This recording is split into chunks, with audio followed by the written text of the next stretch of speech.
Good morning, everybody. Welcome. It is 9 a.m. It is the regular prescribed time for our Board of Fire Commissioners meeting. It is May 19th of 2020. We want to welcome you to a beautiful spring day in the middle of winter, or mid-winter in the middle of spring, one of the two. It's how we usually do it here in Nevada. But we want to thank you for joining us via Zoom and those that are on the phone and via our channel, Washoe County channel. So with that, I will ask Chief Deputy Kuklus, will you lead us in the Pledge of Allegiance, sir? Pledge allegiance to the flag of the United States of America and to the republic for which it stands, one nation, under God, indivisible, with liberty and justice for all.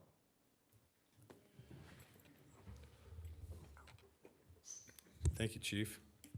All right, Madam Clerk, can I get a roll call, please? Of course. Bob Lucy, Chair. Here. Marcia Burke-Bigler, Vice Chair. Here. Kitty Jung, Present. by phone.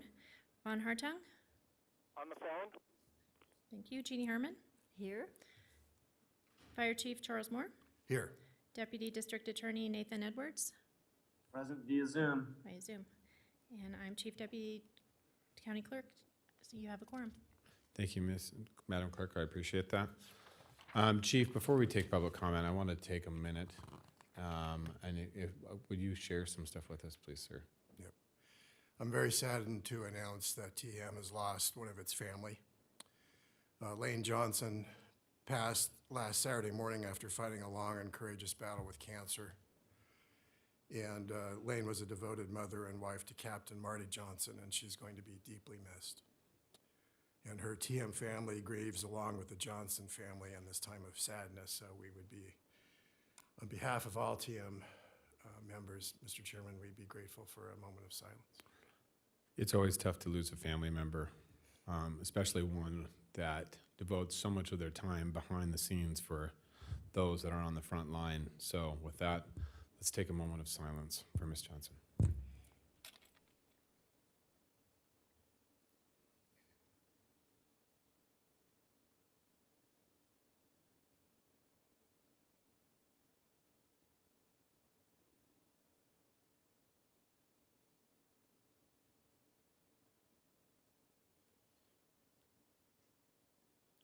Okay, thank you, everybody. We appreciate that. And our heartfelt condolences go out to the Johnson family and during this tough time. And we wish you the best through this time of grief. All right, Mr. Chief, we are on to item 3. Item 3 is public comment. Comment heard under this item will be limited to 3 minutes per person and may pertain to matters both on and off the Board of Fire Commissioners' agenda. District will also hear public comment during individual action items with comment limited to 3 minutes per person. Comments are to be made to the Board of Fire Commissioners as a whole. All right, thank you, Chief. Madam Clerk, do we have any public comment signed in this morning that was submitted to us via email? I have nobody signed in. Okay, do we have any public comment joining us this morning via Zoom? Nothing, nobody signed in, or do we have members on Zoom currently? People, participants? I have one unrecognizable that I don't know who it is. Okay, great. All right, I know it's a little delayed sometimes for the Zoom meeting, so, but if they raise their hand, just stop me. All right, seeing no public comment, we'll close public comment and bring it back to the board. We are on to item 4. This is Commissioners and Fire Chiefs announcement. Chief, do you have anything this morning? No announcements, Mr. Chairman. All right. Commissioners, I don't have Commissioner Herman or Vice Chair Burke-Bigler signed in. Commissioner Hartung or Commissioner Jung, do you have anything you'd like to share this morning? Nothing for me, Mr. Chairman. Okay. Commissioner Jung, are you okay? All right. Seeing none from the commissioners, we'll close Commissioners and Fire Chiefs announcements. We are on to our consent agenda. Chief. Thank you, Mr. Chairman. Item 5 is consent items, only 2 items, A and B. Move approval. All right. Second. I have a motion from Vice Chair Burke-Bigler, second from Commissioner Herman, to approve the consent agenda as drafted. I will call for the vote. All those in favor signify by saying aye. Aye. Mr. Aye. Oh, sorry, public comment. Is there any public comment? There's nobody signed in. I know, lots of you, Nate's just chiming over there waiting for me. I didn't miss that today. All right, seeing no public comment, I did call for the vote. All commissioners did vote in the affirmative. The motion does carry unanimously. And please affirm your votes with Commissioner Hartung and Commissioner Jung voting in the affirmative via phone. All right, Chief, we are on to Fire Chief report. Thank you, Mr. Chairman. We are well on our way to wildfire season, and we've seen fires starting in the lower elevations, and they're gradually moving seems like every weekend a little bit higher. This morning we have the always entertaining and very knowledgeable Chris Malcolm from the National Weather Service to give an informational briefing on operational matters and activities, for the upcoming wildfire season. And without further ado, I'll let Mr. Smallcombe make a presentation for us. Mr. Slocum, it's always nice to hear. Hopefully you're with us, joining us via Zoom this morning. It's nice to hear your voice. Too bad you're not in the chambers. You're always so entertaining, so I miss seeing you here. But we'll just have to make this Zoom meeting work. So with that, Mr. Slocum, the floor is yours, sir. No worries. You guys can hear me okay? You sound great. Okay, I'm gonna start sharing my screen here. So let's start with that here. Okay, looks like I am now sharing my screen, and I'm gonna go to presentation mode here. So you should be seeing my my title slide here, Summer Weather Outlook. The pictures on there, these are two that I took. The top one is Peavon on fire back on February 1st, and we were like, oh my, this is definitely telling of the winter that we had at that point. You can even see there, this is from my yard over in Sparks, and you can see just how Peavon had relatively little snow except in the shaded spots, but it was already dry enough for a wildfire. And then just last week, actually, I ran to the summit to get some miles in, and I ran past the burn area, and you can see the relatively remarkable recovery already taking place on that burn site. Some of the flowers, already the mule's ears and such. So it's pretty amazing always to see that, but I think it was really telling how dry a good chunk of the winter was. You can see it in these photos, and I think that's, the part of the story as we go into the summertime. Just as a FYI, if you hear any drumming in the background, my son is doing music therapy over Zoom in the other room. So I'm sure many families are doing the very same thing. So just looking back at last year's fire season in context, on this graph here, and this shows you the number of red flag warnings that the Weather Service office in Reno has issued. Those red bars are the total number. The wind and humidity red flags are the greens, and the lightning are the purples. And you see overall that 2019 was a fairly quiet season. We just didn't have that many windy days. We didn't have that many thunderstorm days. It was actually a fairly boring summer for being a meteorologist in our area. And this is just for the Sierra Front Fire Weather Zone, which goes basically from Doyle to Reno all the way down through Minden. And you can see there the number of red flag days is way below the average of almost 14 in the last decade. So we definitely, another measure of generally how quiet a season it was. So this last winter, it started off, it was fairly dry in the fall. We had a really long fall. And this graph here shows you the snow water equivalent, the snowpack for the Truckee River Basin. So looking up in the mountains, and this is snow water equivalent in inches. And so the record high is in purple, the record lows in red. The average is in green, and it goes through time, typically peaking in late March or early April. The black line is what we actually saw this last winter, and things were pretty quiet. And then all of a sudden around Thanksgiving and early December, it was off to the races. We had quite a bit of storm activity and snow even down here in the lower elevation. Like, okay, we're actually in for another relatively wet winter at that point. And then it just flatlined, basically from the holidays, a little bit of nickel and dime stuff in January, but otherwise really quiet. And all of a sudden we were way below normal. We did have some stuff in March, but it was not the miracle March. It only got us up to about 75% of the typical peak value here. And that wasn't even until early April that we finally peaked out. And ever since then, we've been on the normal decline as temperatures warm and the snowpack starts to fade away. So overall, a fairly drier than average winter and warmer than average winter across the region. This contrasts with previous years. These lines show previous years. This sort of brown tannish looking line is 2019. You can see how high the snowpack got, and then the big year, the granddaddy year there, 2017, is that purple, that kind of faded purple line there.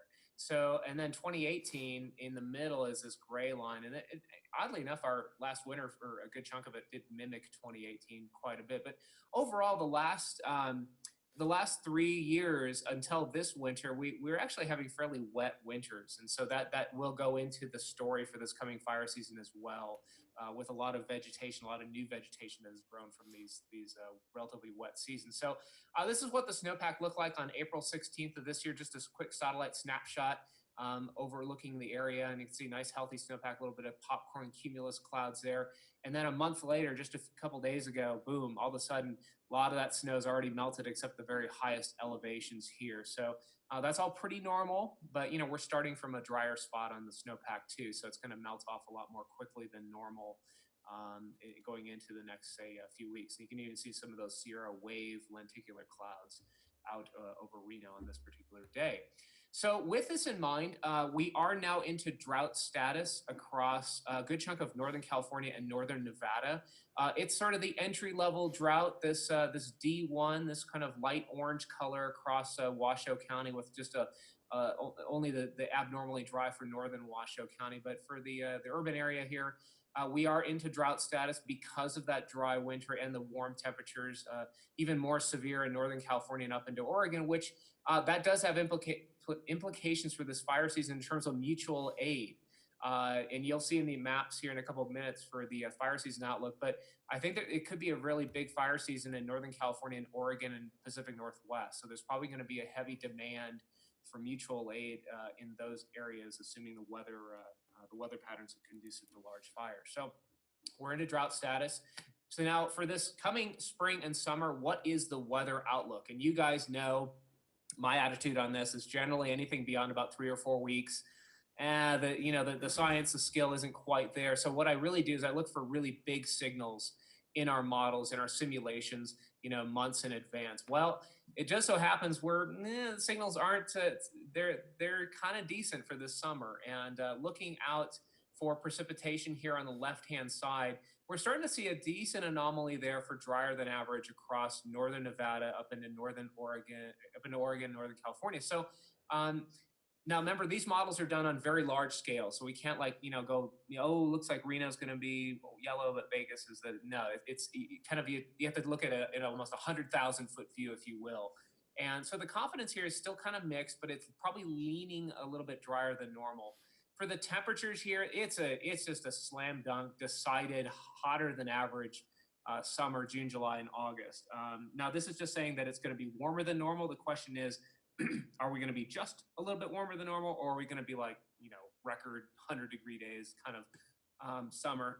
That we don't know yet, but it does look like we're going to see a fairly warm and maybe leaning drier than average summer. In terms of the monsoon, thunderstorms, no real clear signals on that at this point. It's one of the tougher things to predict weeks and months in advance. So I don't really have any useful intel on that. So with all that in mind, and thinking back to our precipitation that we've had over the last several years, what does our fire season outlook look like for this coming season? And I think it's probably going to be busier than normal. And I think the key thing is that our mountain areas are probably going to be more prone to larger fires this year than they have been over the last few years, just because we've had this drier than average winter. So this is the official wildfire outlook from Predictive Services, from the fire experts who look at the vegetation, and they also factor in some of the meteorology. The red areas are above normal, the green areas are below normal fire activity, and the white areas are normal, which as we go into the summers can still be significant fire activity. But starting off in June, Northern California is kind of the hot spot just because they've had that really dry winter. But as we go into July and then into August, that's where we come into play here in Washoe County. I think an above average fire season is likely to start around then, both in the lower elevations because of all the carryover vegetation we've had from the previous wet winters. There's a lot of stuff out there, and I can attest to this from my runs around the wildlands here, that there's a lot of carryover vegetation from previous years that's ready to burn. And then up in the mountain areas, up toward Incline, Tahoe, that area, we do have an elevated concern for a large fire in those areas just because we've had that drier than average winter and earlier snowpack melt. So I'll kind of wrap up the presentation here with a couple more slides and then I'll be done. I just want to emphasize to our fire partners around the region, including Truckee, Meadows, we are still doing our thing at the Weather Service in Reno. We are teleworking heavily, of course, just like many people are, but we are still around to provide support 24/7, 365 for wildfires, for spot weather. We're doing our freak out briefings daily until further notice. We have forecasters on 24/7. We are going to probably be leaning more toward virtual decision support rather than on site. Now, if it happens to be a very high-end event or wildfire, of course, we can be on site at an EOC or incident command post. And we do still have 3 trained incident meteorologists who can be deployed to the larger fires, especially the type 2 and type 1. We potentially could do that for some type 3 fires as well, depending on our staffing situation. And then, I guess there's me too. So if you really get desperate, you can always call on me. So I do want to mention this. We do have some new fire weather zones for those who look at these things. This is how we issue our fire weather forecasts, as we lump the kind of meteorology into climatologically distinct areas. So those of you who have read our forecast long enough, you know about zone 450, that's the Sierra front. Well, that's gone. It's now zone 420, which is, it's got a little bit more up toward Pyramid Lake and then down in toward Carson City. So it's more representative of the area. It also goes up toward Doyle. So this is for Truckee Meadows Fire. I think zone 420 is your go-to zone there for most of your response area. We did a lot of this because of feedback from Sierra Front. The dispatch offices would like our zones to match their jurisdictional boundaries a little bit more. So we're always, we're not the big bad federal government here in the Weather Service. We actually want to work with our partners and help fine tune how our products are. In fact, we're actually looking at realigning these 2 zones here up by Tahoe to help out the city of Truckee, who actually gets cut in half by one of these fire zones. So it makes it awkward when we have a red flag out for one, but not the other. So this is just a zoom in here. You can just see this new fire zone does encompass the entire urban area plus up toward Pyramid Lake. So it's just a nice, good, succinct summary. You can just look at that one zone forecast and have a good idea what's going on.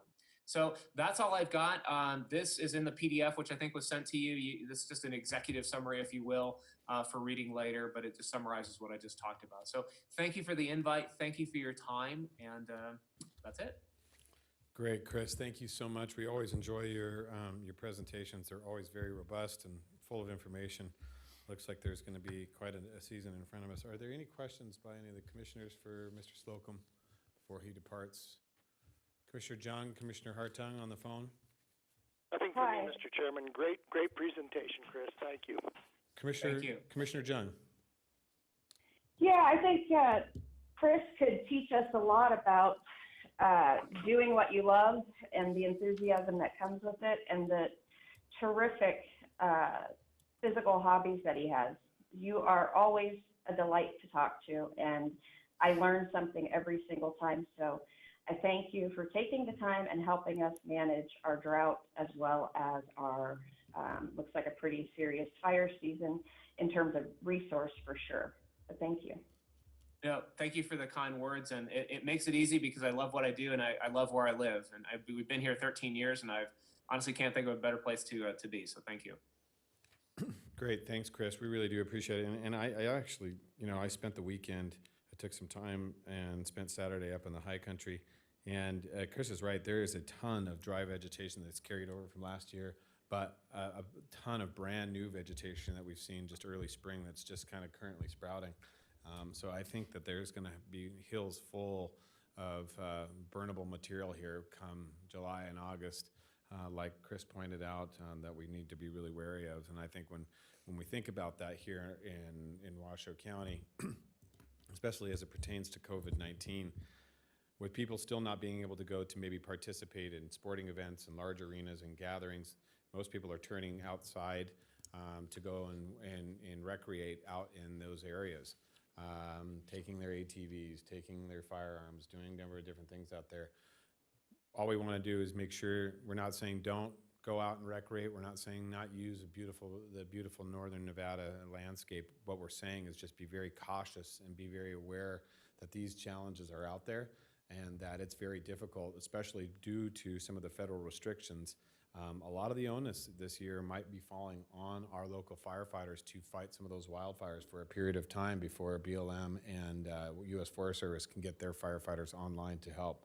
Wildland season is going to be a difficult season for us, and that has been told to me by a number of different federal firefighters. So I think it's going to be a lot on the shoulders of our local guys to do that. And so please be cautious. Make sure that you're not putting our firefighters in danger by making a stupid mistake out in the beautiful wildland. So with that, we'll move on. Mr. Chief, thank you, Chris. Appreciate the presentation today. Thank you, Mr. Chairman. Item 6A2 is the status of Fuels Crew and Division Chief of Fuels of Wildfire. I'll ask Chief Kuklis to give you an update. But briefly, this is a major initiative of the district for next year. I'm very proud of the progress that we've made, and I think you're going to see good things to come from this program. Great. Chief, welcome. Thank you. Good morning, Alex Kuklis, Deputy Chief, Truckee Meadows Fire. I just wanted to kind of tag on to a couple things that were just said too as it relates to the fuels crew.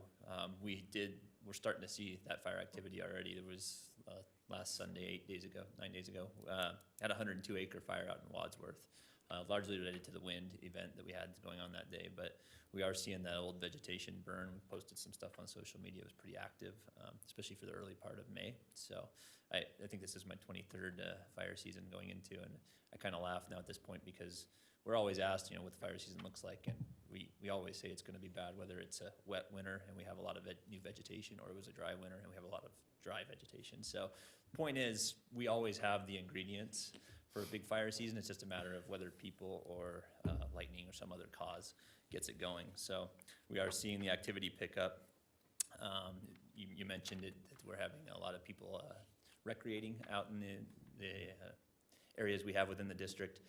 I've been talking with BLM. They're also looking at the Moon Rocks is probably going to be heavily populated this coming Memorial Day weekend. So we're going to really urge people to be careful out there, whether it's accidents on those UTVs, ATVs, et cetera, or the potential for fires, especially if we have any wind coming in again. So we will have apparatus on site at the Moon Rocks this weekend for that reason. But that relates to the fuels crew too. So we've been trying to work this program forward and get it going in time for this season. I think we're just barely pulling it off, but we hired Chief August Eisenhagen. He's just started with us last week. We'll introduce him, I think, next meeting. A lot of years of experience with NDF. He actually worked as a seasonal for NDF in Washoe County when we were with me, the pre-Sierra Fire days. So he's actually worked out of some of our stations, so we're kind of welcoming him back in a way. And he helped us recruit for the initial module. We're calling it of 5 firefighters for the fuels program. That's a squad boss and 4 crew members. They are going to start next Tuesday after Memorial Day. They'll be doing their initial training for that week and the following week, and then should be fully up and running. So I kind of touched on it in past meetings, but really the way we're going to utilize them is to focus on fuels work out on the NV Energy projects to begin with. The priorities so far, we haven't gotten granular with it yet, but it's going to be generally on the Mount Rose corridor, starting in the vicinity of Galena Park, working northwest towards Arrow Creek and eventually out towards Verdi. So we'll see how that progression moves, but they'll be doing those fuel breaks to both limit starts off of the utilities themselves, but also to create a defensible space for us to work with. And on those days where we have high hazard days, red flag days, et cetera, we're going to pull them off the line, have them just strictly available for response. So they are wild firefighters as well. So, and any other day that they're working on projects that we have a start, they'll just pack things up and go help us respond. So, Chief, sorry to break down. Commissioner Jung has a question for you. yeah, I was just getting to him anyway. So, go ahead. Chief, go ahead. Thank you, Mr. Chairman. Thank you, Mr. Fire Chief. I have a question, and maybe you can send us some information. about the wildland fire train up. I'm wondering and have heard that because of COVID-19, the classes or the I don't know enough about to even use the proper terminology, but the training, then the groups had to be cut to like half the size. Can you get us something that tells us what the readiness status and numbers compared to last year and this year for wildland fire people that are deployable?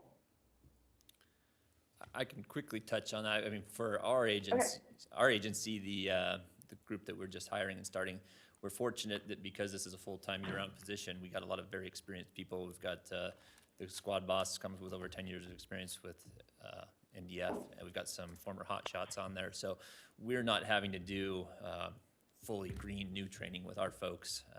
They're going to more or less just focus on what we do here at Truckee Meadows.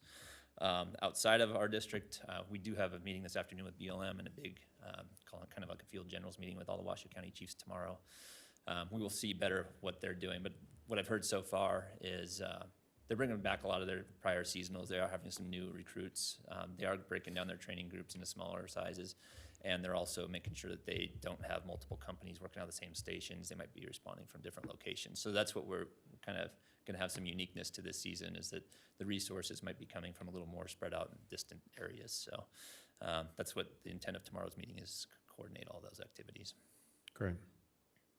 So if I can summarize that, what we're saying then is that our response will be longer because we'll have to go deeper and further away for those type of strike teams.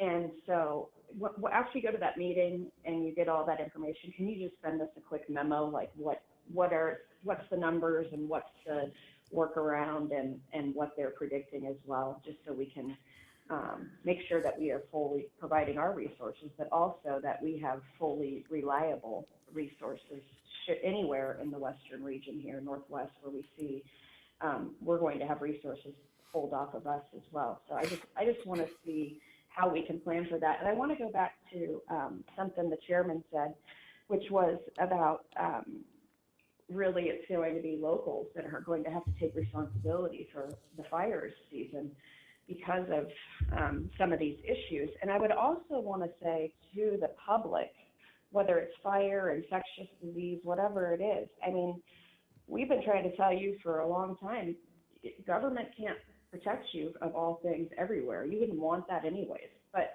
you do have to have civil defense. I don't even know if they teach that here in this state, but civil defense in terms of every kid since kindergarten where I come from, we went over every year, earthquake, fire, et cetera, and had to practice it because the message was you ultimately, American patriot, are the one who is responsible for your own physical, mental, spiritual health, and environmental health with the fires. So I think I would like our Northern Nevada is so well primed and posed, and people are already here for a lot of reasons that have to do with some of those libertarian values. And I think that's a message we need to get out to our constituents, which is the civil defense model. They probably call it something different now too, but I really want to start pushing the onus out to you are responsible for you. And, we already know that emergency response for medical is taking longer all the time because everybody has to gear up in such a way that they are protected, and that's probably never going to change. So we need more people with the mindset that you are responsible for your behavior, your activity, and your own civil defense. Thank you, Mr. Chairman. Thank you, Commissioner Jung. Chief.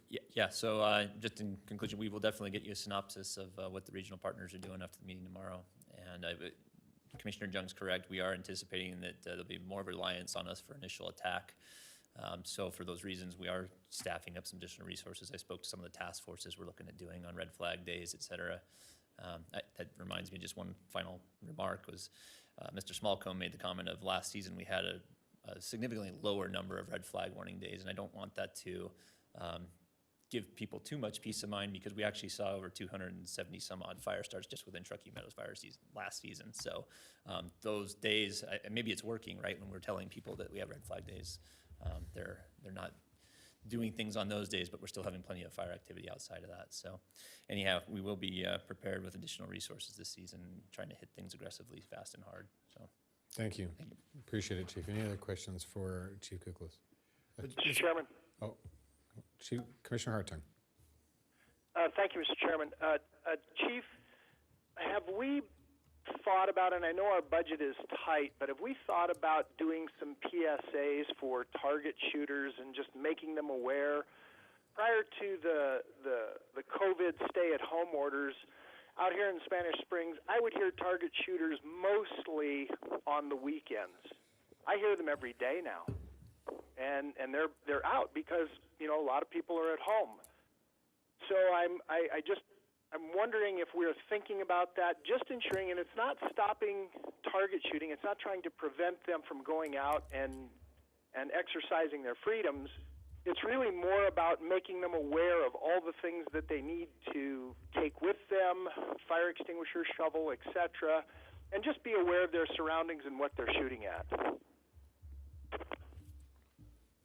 Go ahead, Chief. Thank you, Commissioner Hartung. Yes, we've actually put out a couple of social media posts. Actually, we're doing that almost daily, and I know Adam Mayberry has done some recent stories on that. So it's a constant message, and we're pushing that very, very hard.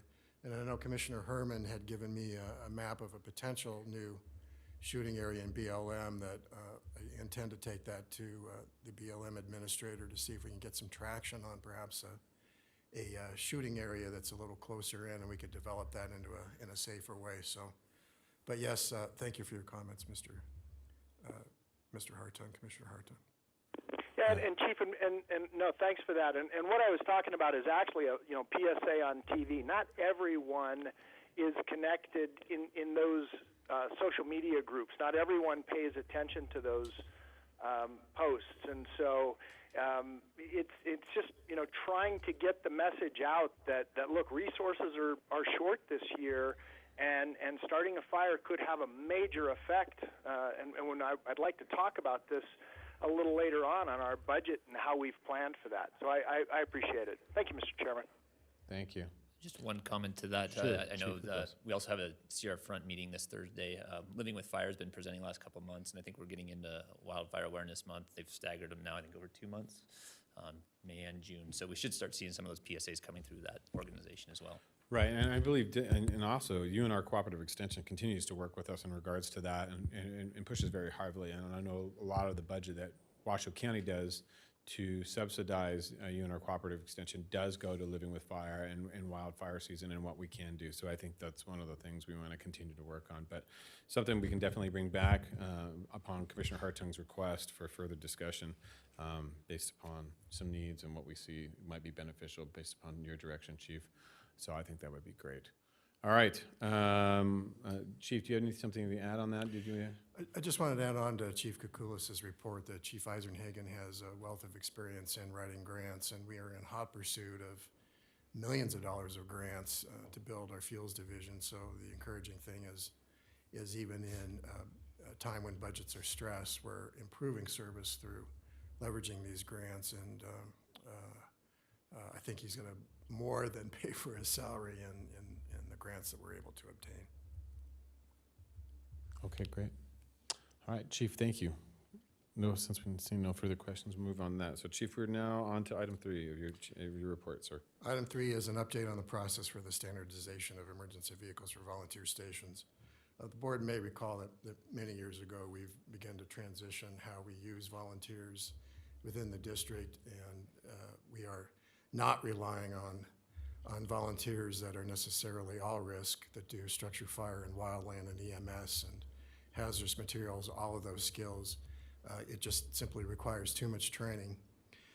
And we are using volunteers in a support capacity where primarily the biggest thing that we need volunteers to do is to bring us water. And so we want to make another strategic shift on the apparatus placement, and we do not feel that, at least within TM's jurisdiction, this is not applicable to Red Rock and Gerlach, where they do need to stay all risk. But within TM's jurisdiction, we have some very old Type 1 fire engines which are designed to go into structure fires. and they're simply just not being used. And they're now 25 years old, so it seems like it's time to retire them. So what we do want to do in all of our volunteer stations is make sure that there's a capable Type 3 brush engine, a Type 6 brush engine, and a water tender, and that would be the standard complement that we would see coming from our volunteers. So the water tender is one of those pieces of equipment that we will use on any fire, whether it's a brush fire or a structure fire. So our training curve is less. We can even rely on people who are as old as I am to be able to do this. And it's not so physically tasking to be on the end of a nozzle. But it is meaningful work for our volunteers, and we think, again, it will continue to be a force multiplier for us. So unless there's any concerns that the board would like to review this further, this is the direction that we're going to go. Great, thank you. Any questions on this topic? All right. Seeing none, we'll move on. Chief. Thank you, Mr. Chairman. Item 7 is a recommendation to approve leasehold improvements to the administration and warehouse located at 3663 Barron Way in the amount not to exceed $250,000, including but not limited to computer network and cabling, keyless entry, security doors, compressed air, and electrical lines for fleet maintenance, and an exhaust system for the removal of diesel exhaust. When we first moved in to Barron Way, we knew we would have some leasehold improvements. We just weren't able to identify what those costs would be. This gives the board a clear picture of the amount of leasehold improvements that we need to make our building functional. Great. You know, I have to say, being over there, I think this is once again one of the smarter decisions this board has made in regards to supporting the chief in his way to consolidate and truly make the operations of Truckee Meadows Fire Protection District a smarter play. The acquisition of this building and the ability to put these two, our service center for our fleet and all of our executive offices into one, and also centralizing the actual fire district management staff all into one spot so that they can continue to grow and facilitate and do training. If you haven't been out to take a tour of this, please do. It is a beautiful site. Once again, this will not only save the protection district, fire protection district money over the duration of its life, but provide for better training for our community and a quicker response for us to make sure that our vehicles are always taken care of. So any other discussion from any of the commissioners? Commissioner John Hartung on this item? No, Mr. Chairman. All right. I also want to congratulate the chief. I think doing our own maintenance is it's just so wise, and having it all consolidated and having someone who knows the equipment and really is intimate with each piece of equipment. I think Commissioner Jung brought this up before, and it's just very, very wise. So I'm in favor. Thank you. Great. All right. Is there any public comment on item 7? There is no public comment. Any public comment from the Zoom meeting? Okay. I have a motion. Do I have a second? I have a motion from Commissioner Burke-Bigler, Vice Chair Burke-Bigler, second from Commissioner Herman. All those in favor signify by saying aye. Aye. Aye. All those opposed. Motion carries unanimously with Commissioner Hartung and Commissioner Jung voting in the affirmative via telephonically. All right. Chief, item 8. Thank you, Mr. Chairman. I'll ask our Chief Fiscal Officer, Cindy Vance, to present item 8, but this is a recommendation to approve a resolution pursuant to NRS 354.1.612, authorizing the creation of a debt service fund as defined by NRS 354.510 and known as the Truckee Meadows Fire Protection District Debt Service Fund. Great. All right. Ms. Vance, welcome. Thank you. Cindy Vance, Chief Fiscal Officer.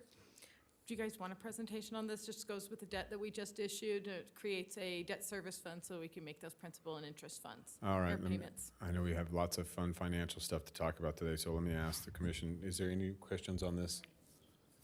All right. Questions, Commissioner Jung or Hartung? No, thank you. Okay. All right. Thank you, Ms. Vance.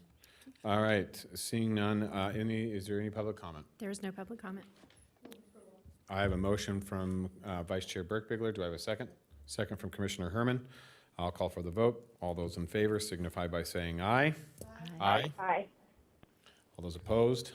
Motion carries unanimously with Commissioner Hartung and Commissioner Jung voting in the affirmative via phone. All right. Ladies and gentlemen, we are on to item 9. This is our public hearing. This is discussions of our tentative budget. So with that, Chief, I will open the public hearing. Please take us into item 9. Item 9 is discussion and possible approval of the Truckee Meadows Fire Protection District tentative budget, including possible changes and/or action to adopt the final budget for fiscal year 2020-21. This item may be continued to Tuesday, May 26, 2020 at 9 a.m. I will defer reading that whole paragraph in the interest of time. So this is basically our final budget. We have made some final adjustments that Cindy Vance will go through. I just want to mention briefly that we have 3 major initiatives for next year. One is the implementation of the ladder truck. We're getting very, very close to getting that in service. Our fuels crew, which you saw the presentation on. And then we will simply do some planning on our new fire stations, which have been in the works. But we don't intend to do any construction, of course, until the economy stabilizes. But planning will continue. So Cindy, I'll let you take it from there. Welcome, Ms. Vance. Thank you. Cindy Vance, Chief Fiscal Officer, presentation for the budget. We did present just last month on the proposed tentative, and this is the changes to the tentative and hopefully the adoption into the final. We presented last month that the budgeted revenues would be approximately $31 million. We did not, there's no changes into that. That does include a significant decrease in seat tax revenues from what the state projected. It is a slight increase from where we expect to end for fiscal year 20 by 0.6%.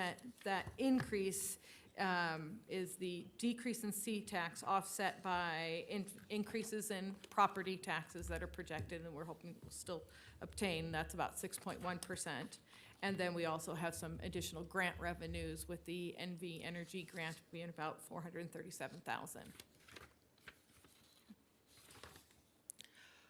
Our changes from the tentative that we presented or discussed in April are into the expenses. We did some adjustment for expenses. We reduced our salaries expenses.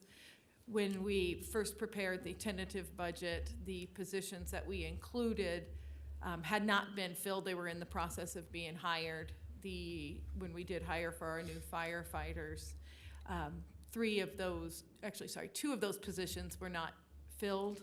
And then since that budget, we did have 1 retirement, so those firefighters will roll up. So we actually reduced 3 positions out of our budget that won't be filled between the tentative and what we're proposing to the final. There was also a correction in one of the positions that was originally budgeted at a deputy chief that should have been budgeted at a division chief, so that saved some funds. We did have our division chief of training position frozen, but we have now moved that back into being open with the other reductions in salaries and moved it out of our contingency budget and into our actual expenditure budget. We did also change our OPEB contribution from 1.1 million down to 750,000 to save some of those cash. There was a slight increase in services and supplies that was needed for some administrative support. Okay. Our final projections by cost centers, we have about $33 million in expenditures out of the general fund. Our cost centers consist of overhead, which is mostly expenditures that benefit the district as a whole, the administration, operations, training, fire prevention, fleet maintenance, fuels management, EMS, logistics, and our volunteer and reserve program. Operations is our largest cost center with $22.6 million, about 68% of our budget. Okay. So the total changes from the originally presented in April is about $537,000 in reduced expenditures. This will resulted in a projected ending fund balance of $5.4 million, which is about 16.4% of fiscal year '21 expenditures, which is still a fairly good fund balance. That is deficit spending, but we are heading into the fiscal year with a fairly robust ending fund balance of over $8 million is projected, and we've always stated that we would use our ending fund balance when needed, and we believe that's kind of needed, and we hope to kind of be able to provide the same services to our district because of that throughout this pandemic. I know that's a fairly simplified presentation, but if you guys want more details, I have more. All right. Any questions for Ms. Vance? All right. Commissioner Jung, Commissioner Hartung, in regards to the budget? No, Mr. Chairman, thank you. Okay. Commissioner Jung, you have anything? I do not. Sorry, it's hard for me to jump back and touch Sorry, my mute button if I don't have it on me. Thank you. I apologize. All right. Okay, seeing no discussion about that, thank you, Ms. Vance. We do appreciate that. Is there any public comment in There is regards no to? public comment signed in. All right. Any public comment via Zoom this morning? None? Okay.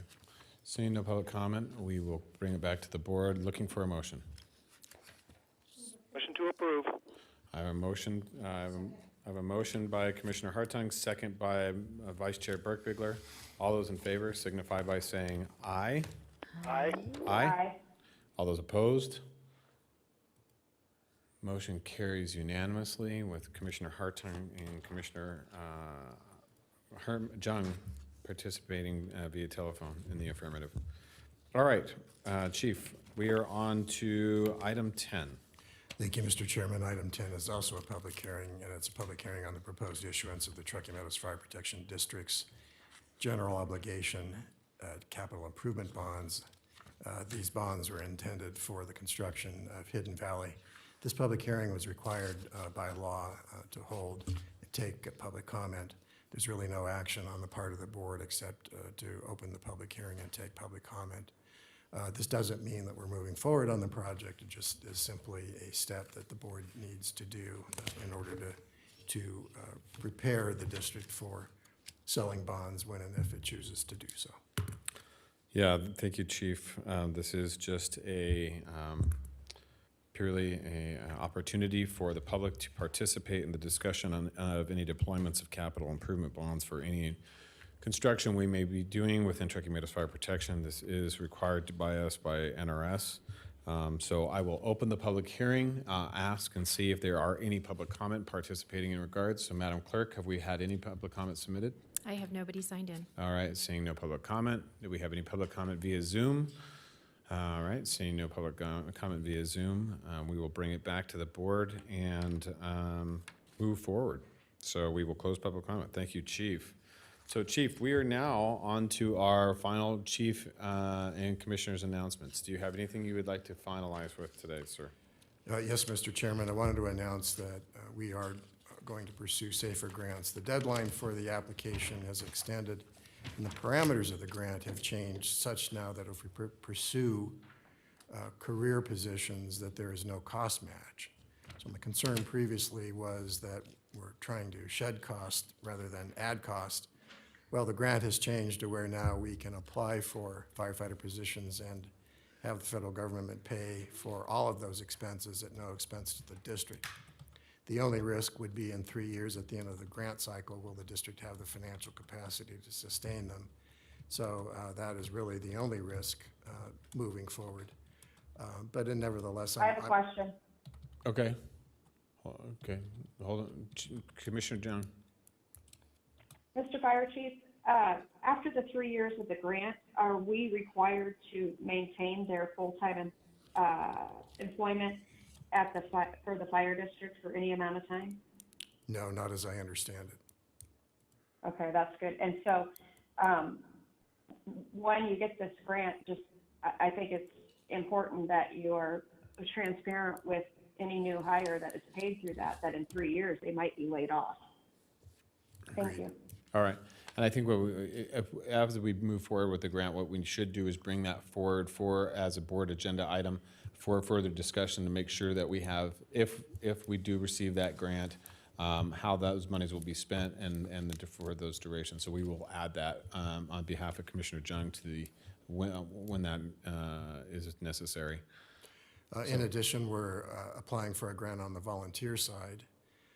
And I would mention that also because we manage fire services for the county, for Gerlach and for Red Rock, we're pursuing resources both on the career side and the volunteer side on the county half. So there's actually 4 separate SAFER grants that we will be authoring, and they'll be due, I believe, March 27th.